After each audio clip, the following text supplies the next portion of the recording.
Good afternoon के साथ मैं Rupesh Singh Hindi with Rupesh YouTube channel पर सभी का बहुत बहुत स्वागत वंदन अभिनंदन करते हुए आज का जो टॉपिक है क्लास 10 से युवा जंगल भाषा एकमात्र अनंत है। तो इसके जो कवि हैं अशोक वाजपेयी जी, तो पहले तो उनके जीवन परिचय के बारे में जानते हैं, फिर हम आगे बढ़ते हैं। तो इनका नाम अशोक वाजपेयी, जन्म 16 जनवरी 1941। जो जन्म स्थान है वो दुर्ग मध्य प्रदेश में, और शिक्षा सागर विश्वविद्यालय से इन्होंने बीए तथा सेंट स्टीफेंस कॉलेज दिल्ली से अंग्रेजी में एमए किया था। इनकी जो कृतियां हैं वो काव्य संग्रह आविन्यो, उम्मीद का दूसरा नाम, चींटी, चीख, जबरजोत, दुख चिट्ठी रशा, एक खिड़की, युवा जंगल, पहला चुंबन आदि।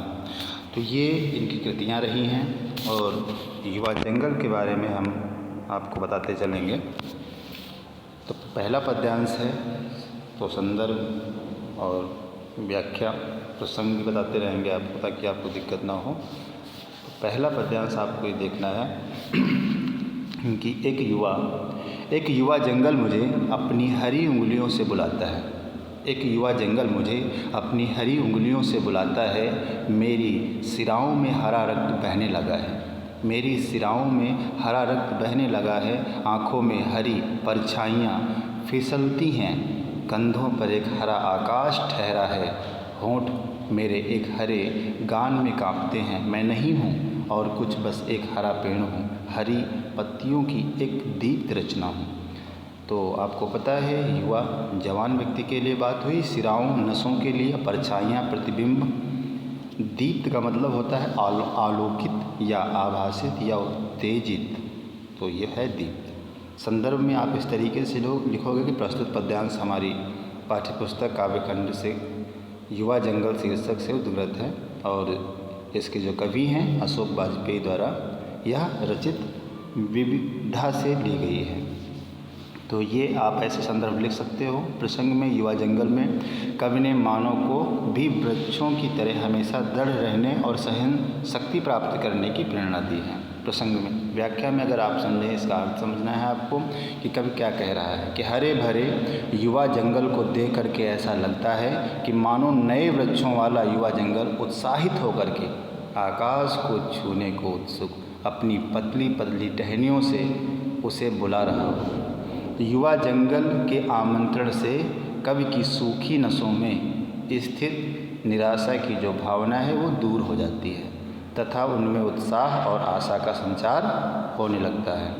इस आमंत्रण से कवि की आंखों में सुखद और सुनहरे भविष्य के सपने तैरने लगते हैं और कवि के जीवन का जो उद्देश्य है वो बदल जाता है और वह अपने कंधों पर उस उत्तरदायित्व को महसूस कर रहा है जिससे उसकी जीवन रूपी निराशा है वो समाप्त हो गई। निराशा के कारण सूख कर कड़े हो चुके होठों से जो हरियाली रूपी हंसी गायब हो चुकी थी, वह वृक्ष के आमंत्रण से आशा एवं उत्साह का रस पाकर सरस हो उठती है।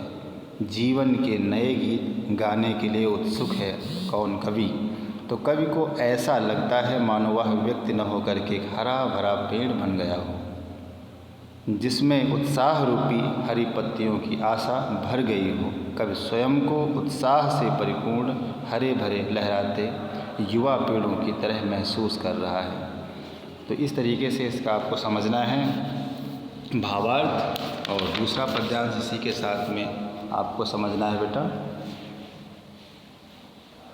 इसका मैं भावार्थ शब्दार्थ के साथ साथ बताता रहूँगा ताकि आपको दिक्कत ना हो। दूसरा पद्यांश, ओ जंगल युवा बुलाते हो आता हूँ, ओ जंगल युवा बुलाते हो आता हूँ, एक हरे बसंत में डूबा हुआ आता हूँ। जंगल वन के लिए, युवा जवान के लिए। कभी युवा जंगल से कहता है कि अगर तुम मुझे आमंत्रित करते हो तो मैं तुम्हारे समीप आता हूँ। मैं बसंत की हरियाली से परिपूर्ण होकर के तुम्हारे अंदर समा जाऊँगा। अर्थात कवि स्वयं की एक पेड़ के रूप में कल्पना कर रहा है। जिस प्रकार हम किसी के साथ रहते हैं या उसके पास जाते हैं तो उसी वातावरण के अनुकूल स्वयं को परिवर्तित कर लेते हैं, फिर चाहे वह जड़ हो या चेतन हो। उसी प्रकार से युवा जंगल में जाने के लिए कभी भी एक पेड़ की भांति बन करके उसमें निवास करता है। और रही बात संदर्भ की, तो संदर्भ वही जो पहले पद्यांश में, वही आपका पूरा संदर्भ सेम रहेगा। अब हम बात करते हैं कि भाषा एकमात्र अनंत है। तो इसको पढ़ने के साथ साथ भावार्थ और शब्दार्थ दोनों मैं आपको बताता चलूँगा कि फूल झड़ता है फूल शब्द नहीं, फूल झड़ता है फूल शब्द नहीं, बच्चा गेंद उछालता है सदियों के पार, लोकती है उसे एक बच्ची, लोकती है उसे एक बच्ची, बूढ़ा गाता है एक पद, दोहराता है दूसरा बूढ़ा, भूगोल और इतिहास से परे किसी दालान में बैठा हुआ, न बच्चा रहेगा न बूढ़ा, न गेंद न फूल न दालान रहेंगे फिर भी सब, भाषा एकमात्र अनंत है। तो इसमें झरता है जो शब्द आया है, इसका मतलब है गिर जाता है, सदियों का मतलब शताब्दियों को बोला गया है, लोकती मतलब देखती, और पद कविता या गीत, कविता गीत, दालान का मतलब बरामदा, एकमात्र केवल एक। तो संदर्भ आपको समझना है, एक बार समझ लें। काव्यखंड मतलब प्रस्तुत पद्यांश हमारी पाठ्यपुस्तक के काव्यखंड में भाषा एकमात्र अनंत है शीर्षक से उद्धृत है। यह कवि अशोक वाजपेयी द्वारा रचित तिनका तिनका काव्य संग्रह से ली गई है। प्रसंग में अगर हम बात करें तो प्रस्तुत काव्यांश में कई भाषा की शक्ति की सामर्थ्य और उसकी सत्ता का वर्णन कर रहा है। तो इसमें अब इसके व्याख्यान की हम बात करते हैं। कब कहता है कि भाषा ही एकमात्र अनंत है, अर्थात जिसका अंत नहीं हो सकता। फूल वृक्ष से टूटकर पृथ्वी पर गिरता है, उसकी पंखुड़ियाँ टूटकर बिखर जाती हैं और अंत में वह मिट्टी में ही विलीन हो जाता है। तो प्रकृति ने फूल को जन्म दिया है और अंततः वह प्रकृति में ही विलीन हो जाता है। तो फूल की तरह शब्द विलीन नहीं होते। भाषा जो शब्दों से बनी है वह कभी समाप्त नहीं होती। सदियों पश्चात भी भाषा का अस्तित्व उसी प्रकार बना रहता है जिस प्रकार एक बालक गेंद को उछालता है और दूसरा उसे पकड़ करके पुनः उछाल देता है। तो आज किसी ने कोई बात कही तो सैकड़ों वर्षों बाद परिवर्तित स्वरूप में कोई दूसरा व्यक्ति भी उसी बात को कह देता है, अर्थात दोहराता है।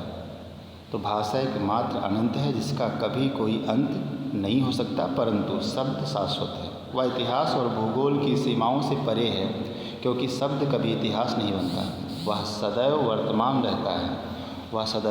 वर्तमान रहता है, किसी देश तथा जाति की भौगोलिक सीमाओं से अपने बंधन में बांध नहीं पाती। उसका प्रयोग या विस्तार अनंत है, सार्वकालिक है। तो उदाहरण स्वरूप अगर हम बात करें तो एक वृद्ध व्यक्ति यदि किसी कविता को या गीत को गुनगुनाता है तो वह गीत उसके मरने के बाद समाप्त नहीं हो जाता, बल्कि वह गीत बहुत बाद भी पीढ़ी के वृद्ध व्यक्ति के द्वारा बरामदा में बैठकर उसी प्रकार गाया जाता है जिस प्रकार उसे पहली बार वृद्ध व्यक्ति के द्वारा बरामदा में बैठ कर के गाया गया था। तो इस प्रकार वह गीत कभी इतिहास नहीं बनता, सदैव वर्तमान में ही रहता है, क्योंकि वृद्धों के द्वारा उसे दोहराया जाता है। अंत में कवि कहता है कि संसार में सभी वस्तुएं नश्वर हैं। एक दिन वह गेंद उछालने वाला बच्चा, वह गीत गाने वाला वृद्ध, गेंद, फूल और बरामदा कुछ भी नहीं रहेगा, परंतु गीत के शब्द सदैव जीवंत रहेंगे, क्योंकि शब्द अर्थात भाषा कभी मरती नहीं है, वह अजर और अमर है, अनंत है। तो संसार में केवल भाषा ही अमर है, बाकी सब नश्वर है। तो इस तरीके से इसका भावार्थ है, आप अच्छे से कंठस्थ कर लें, समझ लें, ताकि आपको एग्ज़ाम टाइम पर कोई दिक्कत ना आए। इन्हीं शब्दों के साथ जय हिंद, जय भारत। बहुत बहुत धन्यवाद आप सभी का।